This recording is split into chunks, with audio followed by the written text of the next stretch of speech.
Bismillahirrahmanirrahim.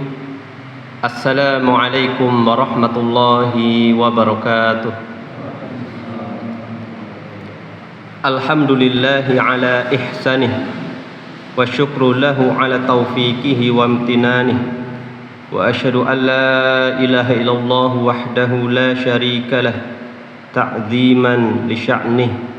Wa asyhadu anna Muhammadan abduhu wa rasuluhu ad-da'i ila ridwanih.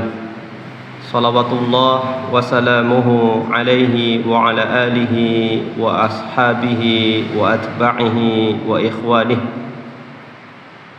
Allahumma anfa'na bima 'allamtana wa 'allimna ma yanfa'una. Bapak dan Ibu jamaah kaum muslimin, saudara dan saudari, adik-adik yang semoga dirahmati Allah Subhanahu wa taala.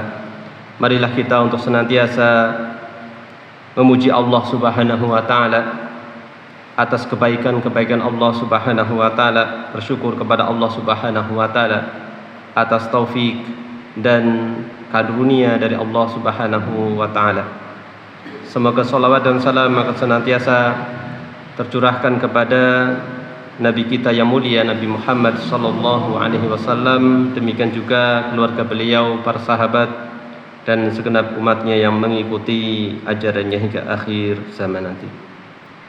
Bapak dan Ibu jamaah kaum muslimin yang semoga dirahmati Allah Subhanahu wa taala. Setelah kita menyelesaikan tafsir surat Al-Insyiqaq, yang mana di dalam surat Al-Insyiqaq di antara kandungannya adalah berceritakan tentang kondisi manusia pada hari kiamat, demikian juga keadaan perubahan alam dikarenakan datangnya hari kiamat. Maka pada kesempatan malam hari ini kita akan melanjutkan dengan surat yang lain, yaitu surat Al-Mutaffifin. Yang ini di awal-awal juga berceritakan tentang hari kiamat, bagaimana keimanan tentang hari akhir, kemudian praktek nyata dari kurangnya keimanan kepada hari akhir, yaitu dengan sifat atau perbuatan curang yang disebutkan oleh Allah Subhanahu wa taala di dalam surat Al-Mutaffifin ini, dan dijadikan sebagai nama surat, yaitu orang-orang yang curang. Insyaallah kita akan sampaikan pada kesempatan malam hari ini pembahasan beberapa ayat pertama, yaitu pembahasan surat Al-Mutaffifin ayat yang pertama hingga ayat ke-6 insyaallah taala. Sebelumnya kita baca dulu surat Al-Mutaffifin ayat 1 sampai 6. Ya, ini sudah hafal semua apa? Ya, saya berprasangka baik barangkali sudah hafal ya. Ya, Bapaknya Masya Allah. Ya. Maka saya baca dulu 1 sampai 6 ya. Kita awal dari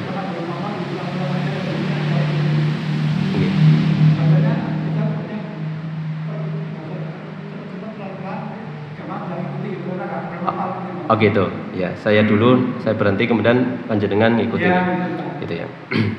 Siap ya, kita baca sedikit-sedikit nggih, sesuai pembahasan insyaallah. A'udzu billahi minasy syaithanir rajim.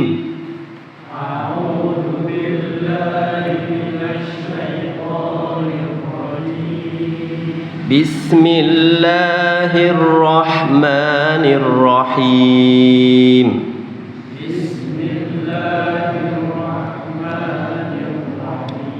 Wailul lil mutaffifin. Alladzina idza iktalu 'alan nasi yastawfun.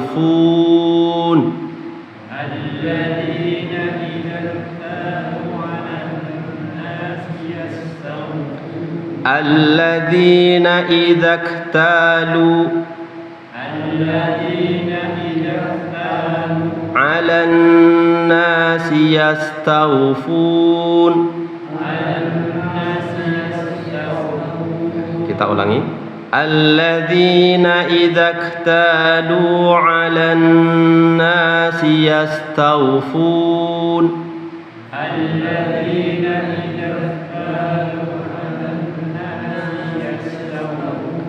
Wa idza kaluhum aw wazanuhum yukhsirun.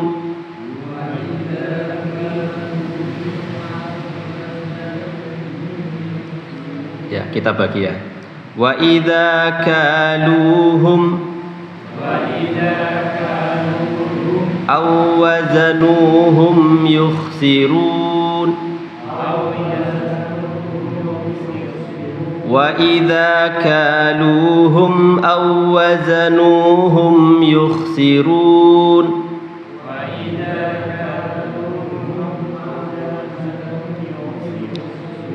Ala yadhunnu ulaika annahum mab'utsun.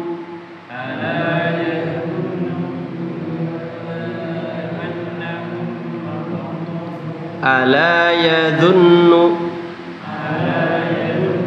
ulaika annahum mab'utsun.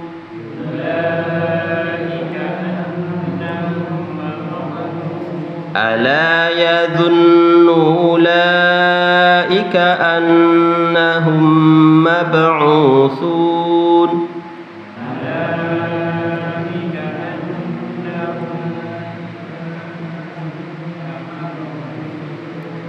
Liyaumin 'adzim. Yauma yaqumun nasu li rabbil alamin. Yauma yaqumun nasu li rabbil alamin.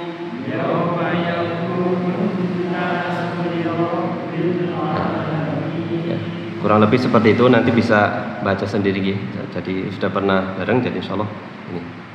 Ya. Ya, paling tidak ada sedikit pembahasan tentang tahsin ya, insyaallah. Karena kita tafsir ini lebih kepada tafsir, jadi bagaimana makna-makna yang terkandung dalam ayat-ayat ini. Ya. Qala sahibut tafsir Aisar at-Tafasir rahimahullahu taala Asy-Syaikh Abu Bakar bin Jabir Al-Jazairi rahimahu ta'ala, Suratul Mutaffifin, Surat Al-Mutaffifin, yaitu orang-orang yang curang, orang-orang yang curang. Yang dimaksud dengan Al-Mutaffifin ini adalah orangnya. Mutaffifin itu orangnya. Adapun perbuatannya atau sifatnya adalah perbuatan atatfif ya. Ini maksudnya apa? Yaitu al-bakhsu fil mikyali wal mizan, yaitu mengurangi atau juga menambahi, dan curang. Ini adalah curang. Yaitu curang. Ya. Curang di sini dalam takaran dan timbangan. Dalam takaran dan timbangan. Apa perbedaan antara takaran dan apa perbedaan antara dengan timbangan? Kalau takaran seperti apa? Untuk satuan apa? Isi. Kalau takaran itu untuk satuan isi. Adapun timbangan untuk satuan massa atau berat. Biasanya kalau takaran itu liter.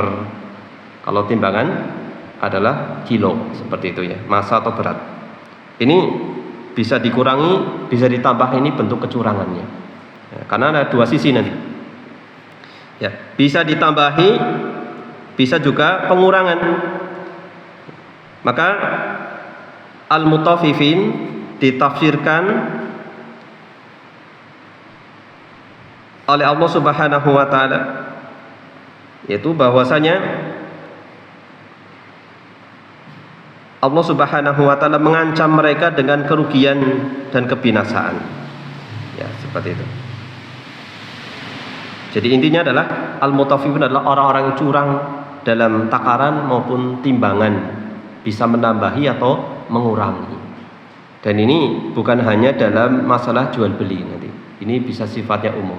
Segala sesuatu, segala hal kecurangan maka ini masuk ke dalam ancaman yang disebutkan oleh Allah Subhanahu wa taala. Surat Al-Mutaffifin ini turun setelah surat Al-Ankabut. Surat Al-Ankabut. Ini ada ilmu tersendiri ya. Kok urutannya sebelumnya kok nopo surat apa sebelum Al-Mutaffifin? Al-Infitor. Tetapi turunnya setelah Al-Ankabut. Jadi urutan surat yang di dalam mushaf Al-Qur'an ini tidak menunjukkan akan urutan turunnya surat-surat tersebut. Ya. Ini wallahu taala. Jadi disebutkan bahwasanya ini turun setelah surat Al-Ankabut. Surat Al-Ankabut turun, kemudian surat Al-Mutaffifin. Ya. Disebutkan mengenai asbabun nuzul, mengenai sebab turunnya surat Al-Mutaffifin. Sebagian mereka meriwayatkan bahwasanya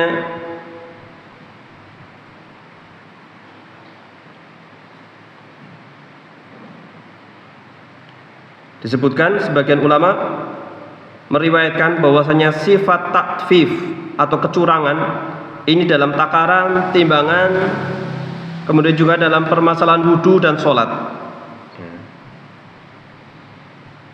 Dan sejelek-jelek manusia adalah yang mencuri dalam sholatnya. Jadi kecurangan di sini bisa dalam jual beli ataupun dalam permasalahan ibadah, wudu ataupun sholat. Ya, gini. Diriwayatkan, disebutkan bahwasanya mengenai sholat disebutkan hendaknya orang yang sholat itu juga harus memenuhi sholatnya biar tidak disebut sebagai orang yang curang. Bapak Ibu jamaah kaum muslimin yang semoga dirahmati Allah Subhanahu wa taala. Ya, nanti ada riwayat berkaitan dengan asbabun nuzul surat Al-Mutaffifin insyaallah. Kemudian di antara kandungan terpenting dalam surat Al-Mutaffifin adalah pemberitahuan akan ancaman dari Allah Subhanahu wa taala kepada orang-orang curang. Jadi Allah memberitahukan perang, mengumumkan perang kepada orang-orang yang curang. Dan ancaman bagi orang-orang yang fajir, orang-orang yang berbuat dosa, diancam dengan siksa yang pedih. Dan janji pahala bagi orang-orang yang bertakwa kepada Allah dengan ganjaran yang besar. Dan disebutkan dalam surat Al-Mutaffifin ini Allah Subhanahu wa taala memuliakan orang-orang yang beriman dan menghinakan orang-orang yang berbuat dosa pada hari kiamat. Disebutkan di sini surat Al-Mutaffifin, kata beliau rahimahullah taala, madaniyatun, ini tergolong surat madaniyah al-awail. Ayat-ayat pertama itu madaniyah, wa makiyatun al-awakhir. Madaniyatul awail, makiyatul awakhir. Yang akhirnya, bagian terakhirnya itu makiyah, madaniyah di surat-surat pertama atau ayat-ayat pertama, kemudian di bagian terakhirnya itu makiyah. Jadi tidak semuanya itu makiyah atau tidak semuanya itu madaniyah. Ini separuh pertama itu madaniyah, separuh terakhir itu makiyah. Ya, jadi ini. Jadi menunjukkan apa? Kalau dari sini urutannya memang terpisah jauh, antara ayat-ayatnya saja sudah terpisah jauh. Ya, kemudian terkumpulkan dalam surat ini. Ya. Wa ayatuha sittun wa thalathuna ayat. Jumlah ayatnya itu adalah 36 ayat. 36 ayat. Ya. Bismillahirrahmanirrahim. Wailul lil mutaffifin. Celakalah orang-orang yang curang dalam menakar dan menimbang. Alladzina idzaktalu 'alan nasi yastawfun. Sekarang dijelaskan bagaimana bentuk kecurangan dalam menakar dan menimbang. Di ayat berikutnya, mereka adalah orang-orang yang apabila menerima takaran dari orang lain, mereka minta dipenuhi. Kalau mereka mendapatkan takaran dari orang lain, maka minta dipenuhi. minta di napa bahasa mriki? Dikepeki, dipenuhi. Wa idza kaluhum aw wazanuhum yukhsirun. Sebaliknya, apabila mereka menakar atau menimbang untuk orang lain, mereka kurangi. Kalau berkaitan dengan hak dirinya itu mintanya dipenuhi. Gitu. Tetapi kalau berkaitan dengan kewajibannya dikurangi. Kira-kira ayat ini juga berlaku untuk pegawai juga? Apa tidak? Berlaku. Ya, seperti itu ya. Nah, pegawai juga bisa terkena ancaman ini. Kalau berkaitan dengan kewajiban santai. Tapi kalau gilirannya nanti dapat gajian, haknya dia nggak boleh dikurangi. Tapi kalau kerjaan dikurangi, seperti itu dan lain sebagainya. Ala yadhunnu ulaika annahum mab'utsun. Tetapi ingat, tidakkah mereka mengira bahwa sesungguhnya mereka akan dibangkitkan? Bahwa mereka akan dibangkitkan. Liyaumin adim, pada suatu hari yang besar atau hari kiamat. Yaitu hari ketika manusia bangkit menghadap Tuhan seluruh alam. Yauma yaqumun nas li rabbil alamin. Lagi-lagi diingatkan lagi berkaitan dengan keimanan kepada hari akhir. Makanya tidak ada suatu aturan pun yang dibuat oleh manusia, sebaik-baik aturan hukum yang dibuat oleh manusia yang menjadikan manusia itu baik sikapnya, kecuali aturan dari Allah Subhanahu wa taala berkaitan dengan keimanan kepada hari akhir. Jadi norma apapun yang dibuat oleh manusia tidak bisa menyebabkan orang itu kesadaran akhiratnya itu muncul. Tetapi kalau berkaitan dengan hari akhir ini menyebabkan orang itu baik, lurus perilakunya di dunia. Contoh, mau korupsi, ingat ya, ala yadhunnu ulaika annahum mab'utsun. Kelak akan dibangkitkan. Jadi tidak jadi. Itu. Mau curang tidak jadi, mau nyogok tidak jadi. Kalau berkaitan dengan nyogok ini yang curang dua-duanya, dua pihak. Siapa dan siapa? Yang disogok sama yang nyogok. Yang disogok dan yang nyogok. Disebutkan di sini, misalkan pejabat ini ya. Disebutkan dalam sebuah hadis Rasulullah sallallahu alaihi wasallam bersabda, "Ma min walin yali ra'iyatan minal muslimin fayamutu wa huwa ghashun lahum illa harramallahu alaihi jannah."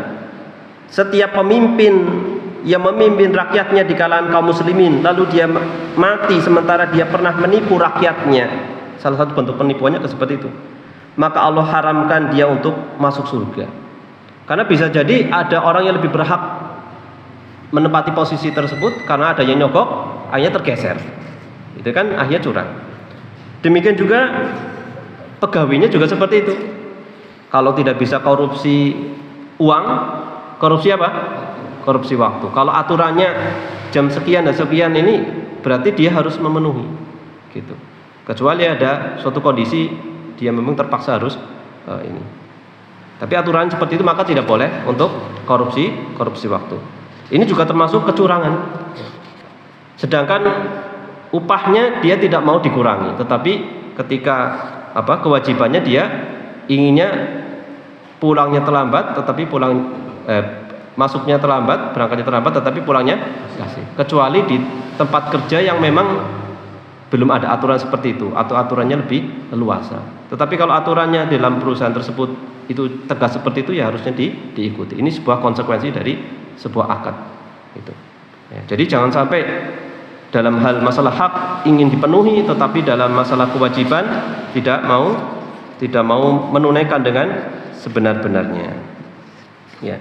Jadi ini termasuk bagian dari kecurangan. Ya. Disebutkan dalam sebuah tafsir yang lain, ayat mulia ini menunjukkan bahwa setiap manusia sebagaimana dia boleh mengambil haknya yang ada di tangan orang lain, dia juga berkewajiban memberikan kepada orang lain semua hak mereka, baik terkait harta dan transaksi muamalah. Ini ya, seperti itu. Nah, kita lanjutkan Bapak Ibu penjelasan di sini.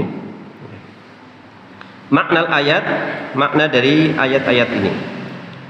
Qauluhu ta'ala, Allah Subhanahu wa taala berfirman, wailul lil mutaffifin, celakalah orang-orang yang curang. Hadhil ayatul ula min suratil mutaffifin, qala ahadul ansari.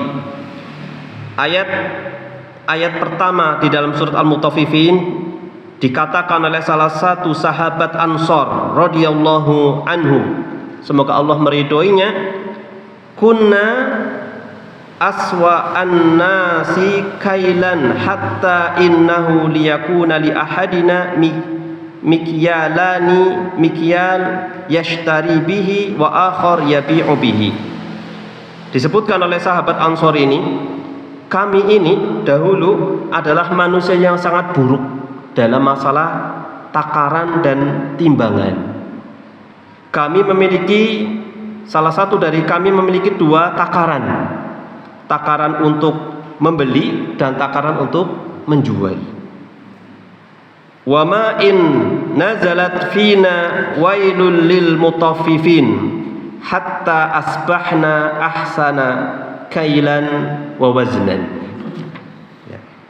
Begitu diturunkan ayat ini, wailul lil mutaffifin, celakalah orang-orang yang curang, maka kami menjadi orang yang paling baik dalam masalah takaran dan timbangan. Subhanallah. Begitu luar biasanya para sahabat ketika turun ayat itu, mereka langsung mengamalkan. Makanya para sahabat itu sangat bersemangat untuk mendapatkan kebaikan. Ya. Banyak mereka bertanya, wahai Rasulullah, amalan apa yang baik yang bisa masuk ke surga dan seterusnya. Ini menunjukkan apa? Mereka itu sangat bersemangat. Kemudian kata penulis kitab tafsir Aisarut Tafasir, beliau memberikan persaksian, subhanallah, karena beliau itu berasal dari Jazair, kemudian hijrah pada tahun 1373 ke Madinah, belajar, kemudian pindah ke Madinah juga belajar hingga sampai pada tahun 1380 Hijriah sampai 1406 Hijriah, beliau diberikan kesempatan atau penghargaan untuk mengajar di Universitas Islam Madinah, dan termasuk dosen-dosen yang awal di Universitas Islam Madinah. Ya. Beliau wafat pada tanggal 15 Agustus 2018, ya, berapa tahun yang lalu. Ini ketika beliau hijrah dari Jazair ke Madinah bersama keluarganya hingga menetap sampai meninggalnya beliau. Beliau mengatakan, shadaqa hadza sahib al-jalil, sungguh benar sahabat Ansor tadi. Fa wallahi, demi Allah, laqad nazaltul Madinah, sungguh aku telah menetap di kota Madinah muhajiran, berhijrah ke sini. Pada tahun 73 wa 300 wa alfin, pada tahun 1373 Hijriah. Fawajadtuhum ala ma kanu alaihi, aku menjumpai orang-orang itu jujurnya itu sebagaimana disebutkan sahabat Ansor tadi, sampai kebiasaan itu sampai sekarang, subhanallah, luar biasa. Ya. Laqad kuntu ashfaqu alaihim idza kanu li aw wazanuli, sungguh aku sangat rindu, sangat kangen bagaimana mereka ketika menakar dan menimbang, ketika aku berjual beli dengan mereka. Subhanallah, begitu indahnya akhlak orang-orang Madinah. Sampai sekarang seperti itu. Ini pernyataan dari penulis kitab Aisarut Tafasir, yaitu Syekh Abu Bakar bin Jabir Al-Jazairi rahimahullahu taala. Ya, beliau adalah dosen di kota Madinah, di Universitas Islam Madinah, dan juga di Masjid Nabawi rahimahullahu taala. Ini pernyataan dari beliau. Jadi celakalah orang yang curang. Kemudian dipraktekkan oleh para sahabat, mereka menjadi orang yang baik di dalam takaran dan timbangan. Perlu diketahui bahwasanya alat ukur itu ada beberapa. Ya, ada alat ukur, yaitu alat takar, ya, untuk mengukur isi. Ada alat timbang untuk berat, ya. Kemudian alat ukur panjang. Ini jadi semuanya masuk kalau dalam hal jual beli. Kemudian dalam masalah jual beli disebutkan oleh Rasulullah SAW keutamaan orang yang jujur dalam berdagang. Ini motivasi dari Rasulullah sallallahu alaihi wasallam yang diriwayatkan oleh Imam At-Tirmidzi dan Imam Hakim dari sahabat Abdullah bin Umar radhiyallahu anhuma. Kata Rasulullah sallallahu alaihi wasallam, "At-tajirul aminu as-saduqu al-muslimu ma'asy-syuhada'i." Pedagang yang terpercaya, yang jujur, yang muslim, ini bersama asyuhada, orang-orang yang mati syahid. Dalam riwayat lain bersama an-nabiyyin, bersama para nabi. Yaumal qiyamah.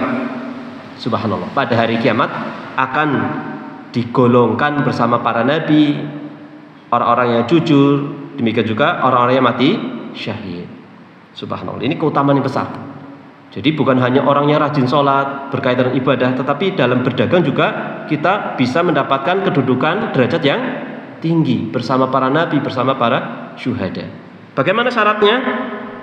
Bisa dipercaya, amanah, kemudian jujur, kemudian dia adalah seorang muslim. Dalam riwayat yang lain Rasulullah mengatakan, penjual dan pembeli apabila keduanya jujur, maka usaha jual belinya itu akan diberkahi oleh Allah Subhanahu wa taala.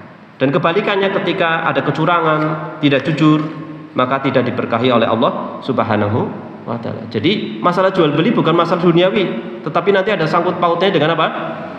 Nasib seseorang itu nih di akhirat. Alla yadunnu ulaika annahum mab'utsun. Bukankah nanti mereka itu manusia semuanya akan dibangkitkan oleh Allah Subhanahu wa taala. Ya. Kemudian kita lanjutkan. Di awal-awal hari di mana turunnya surat ini, ya, disebutkan ini berkaitan dengan ini. Disebutkan di awal-awal turunnya surat ini, penduduk Madinah itu mereka biasanya itu menakar, sedangkan penduduk Mekah itu menimbang. Jadi cara jual belinya itu kalau Madinah itu menakar, kemudian kalau di Madinah itu menimbang. Kemudian takaran dan timbangan ini tersebar di tengah masyarakat, hingga dua negeri tersebut, Mekah sama Madinah, sama-sama menggunakan dua cara tersebut.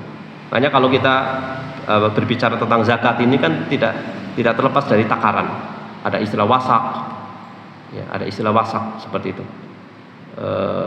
Wasak itu berapa? Ada yang tahu? Berapa wasak? Kalau tanaman, zakat tanaman. Zakat tanaman berapa wasak? Itu sekitar 5 wasak. Ya, sekitar 5 wasak. Ya. Satu wasaknya itu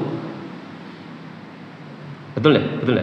Gitu ya. Jadi sekitar 300 gitu, 300 totalnya jadi. Gitu. Kurang lebih seperti itu ya. Ya. Kemudian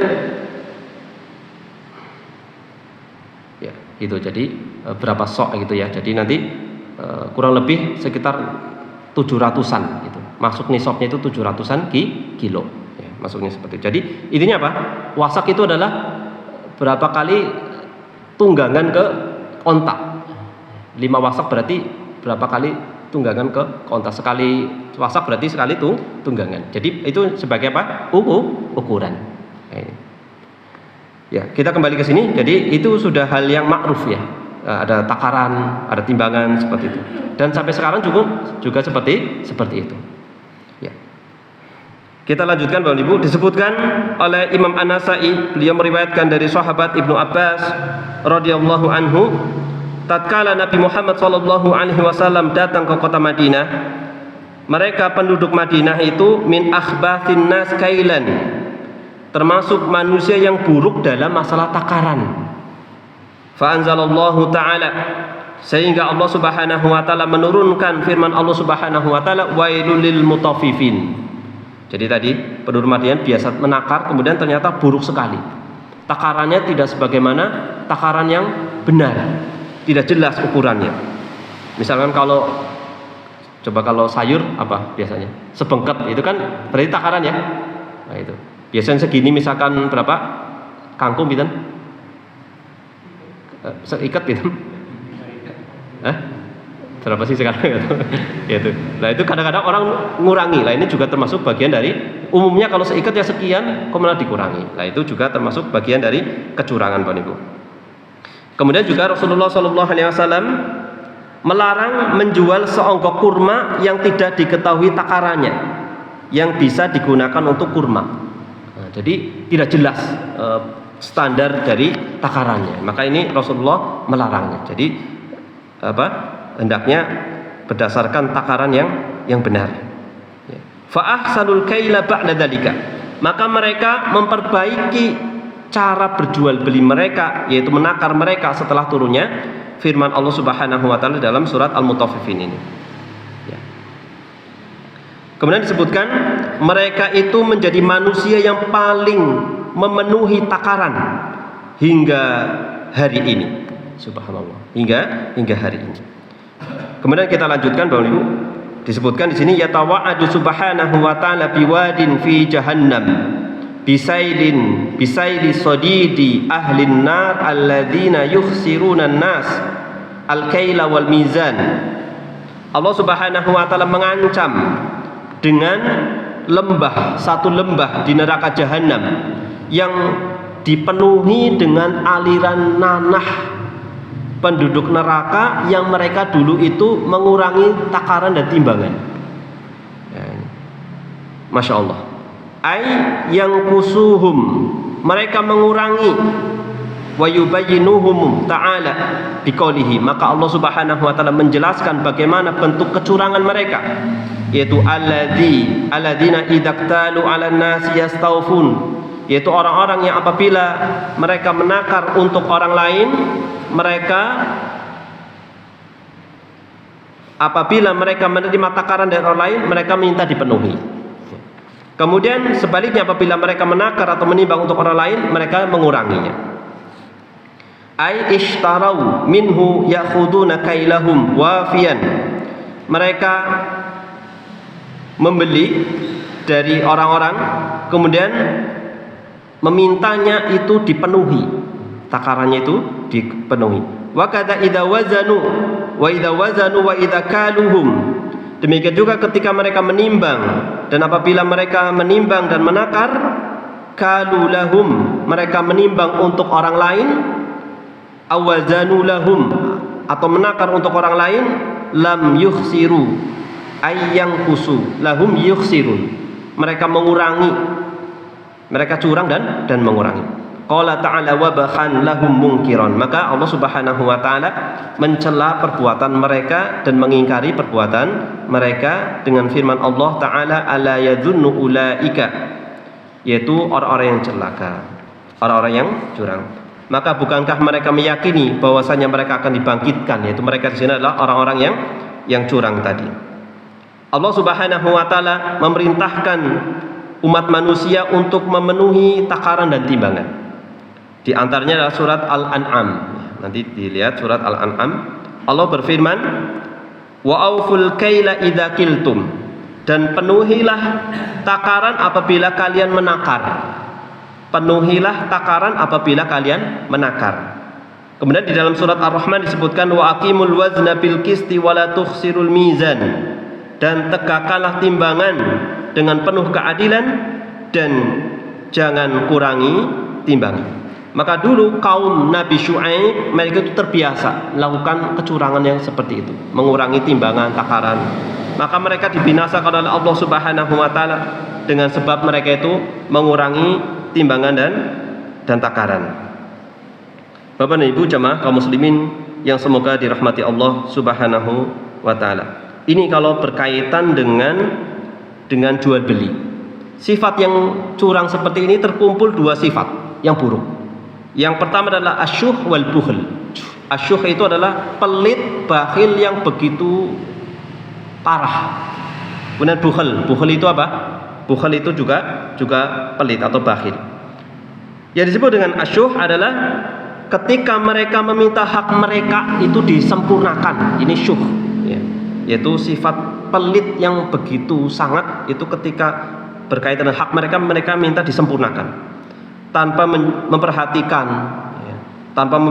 kewajiban-kewajiban mereka. Adapun bakhil mereka tidak mau menunaikan kewajiban mereka. Tidak mau menunaikan kewajiban mereka dengan menyempurnakan timbangan dan takaran. Dan perumpamaan di sini hanya contoh dari Allah Subhanahu wa taala, maka bisa dikiaskan dalam berbagai permasalahan yang mirip. Maka kaidahnya adalah setiap orang yang meminta haknya secara sempurna, ya, kemudian tidak mau menunaikan kewajibannya, maka ini masuk ke dalam ancaman firman Allah Subhanahu wa taala, wailul lil mutaffifin. Dan ingat bahwasanya kedzaliman manusia, mendolimi manusia, kedzaliman seorang kepada orang lain ini lebih parah daripada manusia itu dolim berkaitan dengan hak dirinya ataupun hak Allah Subhanahu wa taala. Kalau dosa seseorang kepada Allah itu di bawah kehendak Allah, Allah akan mengampuni atau Allah akan menyiksa. Tetapi kalau berkaitan dengan kedzaliman kepada manusia, ini benar-benar harus dihalalkan. Jangan sampai dibawa kepada akhirat. Ini. Maka disebutkan, tahukah kalian, kata Rasulullah SAW, orang yang rugi itu. Maka para sahabat mengatakan orang yang rugi, orang yang bangkrut itu adalah orang yang tidak punya dirham, orang yang tidak punya harta ataupun barang yang bisa dijual atau perdagangan. Maka Rasulullah mengatakan orang yang bangkrut itu adalah dari umatku adalah orang yang datang pada hari kiamat membawa kebaikan semisal gunung sangat banyak sekali, ternyata dia itu membawa juga dosa kedoliman dia kepada orang lain, mendolimi ini, mencela ini, memukul ini, mengambil hartanya si fulan. Kemudian semua kebaikan orang tadi diserahkan kepada orang-orang yang didolimi. Makanya kedoliman itu berat sekali. Dan doa yang sangat mustajab itu adalah doa orang-orang yang terdolimi. Kedoliman itu kurang lebih ada 3 hal. Dolim dalam masalah nyawa, jiwa, kemudian kehormatan, kemudian satunya lagi adalah harta. Ini hati-hati, kita jangan sampai berbuat kedoliman. Ya. Bapak dan Ibu jamaah kaum muslimin yang semoga dirahmati Allah Subhanahu wa taala, Allah mencela perbuatan mereka dan mengingatkan bahwasan mereka itu akan dibangkitkan oleh Allah Subhanahu wa taala min kuburihim, dari kubur-kubur mereka, liyaumin adim, pada hari di mana hari yang begitu dahsyat. Huwa yaumuddin, yaitu hari kiamat, hari pembalasan, wal jaza, hari pembalasan, wal hisab, dan hari hisab. Yauma yaqumun nas li rabbil alamin, yaitu hari di mana manusia itu berdiri di hadapan Allah Rabbul Alamin, khashi'ina dalilin yantadiruna hukmahu fihim. Mereka tunduk, terhina, menunggu keputusan dari Allah Subhanahu wa taala kepada mereka. Ini yauma yaqumun nas li rabbil alamin. Ini mereka sangat ketakutan. Ya, tertunduk menunggu keputusan Allah kepada mereka. Ya. Wa bituli wa yatulu bihim al mauqif. Dan ketika itu begitu lama, sejarak 100 tahun lebih. Dan salah satu di antara mereka ada yang apa? Subhanallah, tenggelam dengan keringatnya, karena matahari ketika itu apa? Didekatkan. Sampai tenggelam, kemudian sampai ke mulut mereka. Ada yang sampai betis, ada yang sampai lutut, dan seterusnya, sesuai dengan amal perbuatan mereka masing-masing. Ya, sedikit lagi Bang Ibu. Ya. Tidakkah mereka meyakini bahwasanya mereka akan dibangkitkan, dikeluarkan dari kubur-kubur mereka menghadap Allah Subhanahu wa taala? Ini hari yang begitu besar. Sebagaimana di dalam surat Al-Hajj disebutkan, inna zalzalatas sa'ati syai'un adim. Sesungguhnya goncangan hari kiamat adalah sesuatu yang sangat besar. Ya. Waktunya sangat lama, kemudian kengeriannya begitu luar biasa, dan apa yang terjadi di dalamnya itu begitu mengerikan. Ini menunjukkan akan kengerian pada hari kiamat, dan disebutkan oleh Allah ini hari yang berat, hari yang berat bagi orang-orang kafir. Adapun bagi orang yang beriman maka akan dijadikan ringan oleh Allah Subhanahu wa taala. Bapak dan Ibu jamaah kaum muslimin yang semoga dirahmati Allah Subhanahu wa taala. Kemudian kita tutup dengan kesimpulan dari pembahasan kita kali ini. Yang pertama, haramnya berbuat kecurangan di dalam takaran dan timbangan. Baik itu menambahkan meskipun sedikit ataupun mengurangi secara sengaja meskipun sedikit, karena sedikit demi sedikit lama-lama menjadi bukit, ya kan, misalkan. Ya. Misalkan ini jatahnya beras fakir miskin si fulan, sedikit ambil, kan coba seberapa segram, lama-lama jadi berapa kilo, ya kan, seperti itu. Ini jadi kecurangan yang ini haram, perbuatan curang ini begitu haram. Kata Rasulullah SAW, laisa minna man ghasyana. Orang yang man ghasyana laisa minna. Orang yang curang itu bukan dari golongan kami. Kata Rasulullah Sallallahu Alaihi Wasallam. Ya. Bapak dan Ibu jamaah kaum muslimin yang semoga dirahmati Allah Subhanahu Wa Taala. Kemudian disebutkan dalam sebuah riwayat Rasulullah SAW bersabda, khamsun bi khamsin, 5 hal dengan 5 hal. 5 hal mengakibatkan 5 hal yang lain. Yang pertama, suatu kaum yang mengingkari janji, Allah akan timpakan musuh-musuh itu menguasai mereka. Ini yang pertama.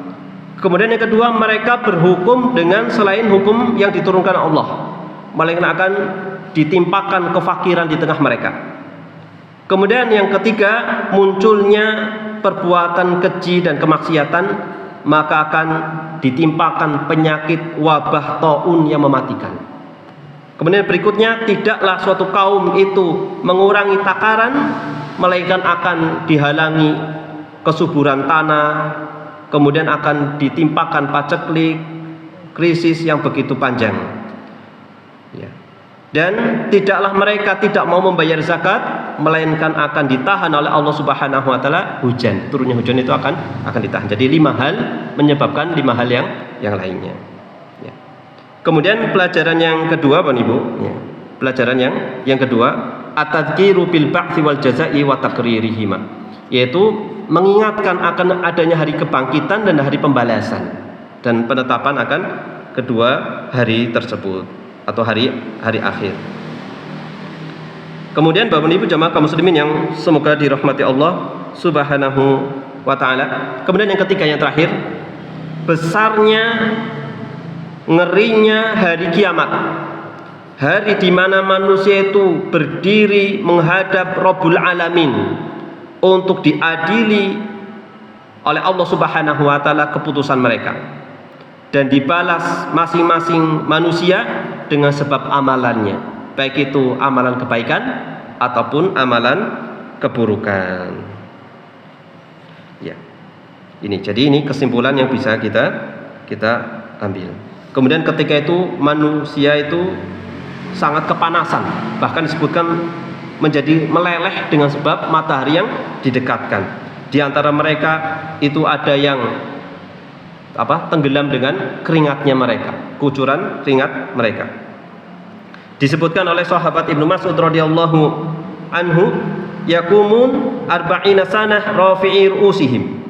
Manusia itu berdiri 40 tahun mendongakkan kepala mereka ila sama, menghadap ke langit. La yukallimuhum ahadun, tidak ada seorang pun yang berbicara. Qad al-jamal al-arab birrihim wa fajirihim, birrahum wa fajirahum. Orang yang baik maupun yang buruk, ada yang sampai tenggelam dengan keringatnya. Ini. Jadi ini menunjukkan akan keringnya pada hari kiamat. Maka hendaknya kita memperhatikan ancaman dari Allah Subhanahu Wa Taala supaya kita menghindari segala bentuk kecurangan, baik dalam hal bisnis jual beli ataupun dalam ibadah, yaitu salat maupun wudu dan lain sebagainya. Wallahu taala a'lam bishawab. Mudah-mudahan apa yang disampaikan ini bermanfaat bagi kita semua, menambahkan keimanan kepada kita semua. Ya.